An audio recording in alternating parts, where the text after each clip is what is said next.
لە سنووری پارێزگای هەڵەبجە دەیان ناوچەی شوێنەواری هەیە کە مێژوەکەیان بۆ هەزاران ساڵ پێش ئێستا دەگەڕێتەوە، بەڵام ئەو ناوچانە لە بەردەم مەترسی لە ناوچوندان و لەلایەن حکوومەتەوە هیچ گرنگێکی پێنادرێت و ڕۆژ لە دوای ڕۆژ بەرەو لە ناوچوون دەچن. شوێنەوارناسێکیش دەڵێت دەبێت حکوومەت پلانی هەبێت بۆ پاراستنی ئەو ناوچانە و هەرچی زووە ئەو ناوچانەی شوێنەواری نۆژن بکرێتەوە یان وەک خۆیان بێڵڕێتەوە. شوێنەوارەکانی هەڵەبجە بۆ کۆی بینی لە ناوچووە ئەوە گەڕێکی جوولەکان هەمووی یەخانی بە پێوە ماوە هیچ بە تەواوی نییە و لاخانوویەکی تر ئەوە لە ناوچوو ئیتر بووە بە گەڕێکێکی مۆدێرنە ئەوە تەواو.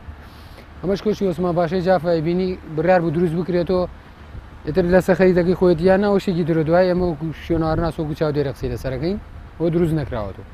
قەڵاکانی دەوروبەری هەڵەبجە هەر لە ناوچوون هەمووی کۆمەڵ شوێنەواری دیکەمانێ زۆر دەستدرێژی کراوە سەریان وەکو ئەشکەوتەکان گردەکان خانی لەسەر دروست کرا و چینەکانی تێگرا و مێژوەکانی لە ناوچووە.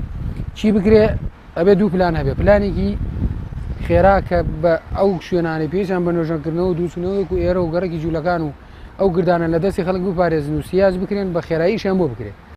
دەچینە یەکێک لە ناوچە شوێنەواریەکانی هەڵەبجە کە کۆنترین پەرزگای ئاشووریەکانی تێدا دۆزرایەوە کە ئەویش گردی بەکراوایە و مێژوەکەی دەگەڕێتەوە بۆ 5000 ساڵ پێشەستا کە تا ئێستا دەیان شوێنەواری تێدا دۆزراوەتەوە. ماوەی چەند ساڵێکیش تیمێکی شوێنەواری ئەڵمانی کاریان لە ناوچەکەدا کردو دەیان پارچەی شوێنەواری و بەردی گرانبا و گۆڕی پاشاکانیان تێدا دۆزیەوە.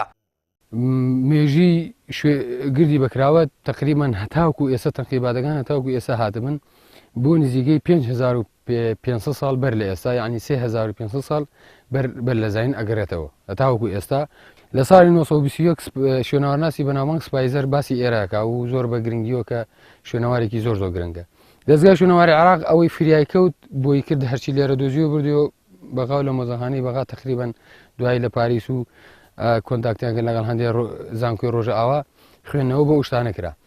هیچ گرنگیە بەم شارە نادرێت، چۆن گرنگی بە جادە و ڕێگەوانەکانی نادرێت، چۆن گرنگی بە قوتابخانەکانی نادرێت سێداوامە، چۆن گرنگی بە شوێنەوارەکانیشی نادرێت. بەس ئەوەی زۆر جێگەی نیگەرانی ئەم هەموو چاڵەیە کە خەڵک دەستدرێژی کردو دەسەری ئاسارەکەی هەرچی دیا بۆ بردوویەتی شوێنەوارەکەی پارچەکانی ئەوەی زۆر خراپترە و کارە سەرباترە بەلای ئەمەی شوێنەوارناس و ئەو چینە ئەو تەبەکە ئەسەریانەیە کە تێگراوە. تا ئێستا هەڵەبجە خاوەنی هیچ مۆزەخانەیەک نییە بۆ پاراستنی پارچە شوێنەواریەکان و لە سنوورەکەشدا 148 ناوچەی شوێنەواری هەیە. لە پێشتردا لەلایەن خەڵکەوە بۆی بەدەستخستنی بژەوی و دۆزینەوەی پارچەی گرانبەهاوە بەڕێگەی نازانستی ناوچە شوێنەواریەکان شێوێنراون و بەشێکیان لە ئەشکەوت و گردەکان بە یەکجاری لە ناوچوون. شوێنەوارناسانیش دەڵێن ناوچە شوێنەواریەکان لە بەردەم مەترسی لە ناوچوندان و پێویستە حکوومەت گرنگی و بایەخی تایبەت بە پاراستنی ناوچە شوێنەواریەکان بدات، چونکە ڕایان وایە ناوچە شوێنەواریەکان هۆکارێکن بۆ دۆزینەوە و ناسینەوەی ناسنامەی گەلی کورد لە پێشتردا. سامان فەتاح، کەناڵی ئاسمانی پەیام، هەڵەبجە.